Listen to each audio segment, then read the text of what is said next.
Magpapatupad ng gun ban sa Lunes, July 22, araw ng ikatlong State of the Nation address ni Pangulong Bongbong Marcos.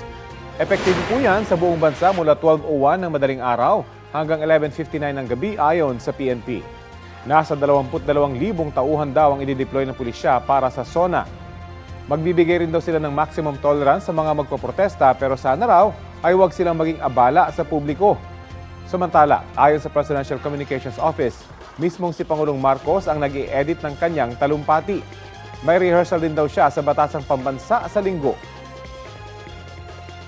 Kapuso, alamin ang maiinit na balita. Bisitahin at mag-subscribe sa GMA Integrated News sa YouTube. Sa mga kapuso abroad, samahan niyo kami sa GMA Pinoy TV at sa www.gmanews.tv.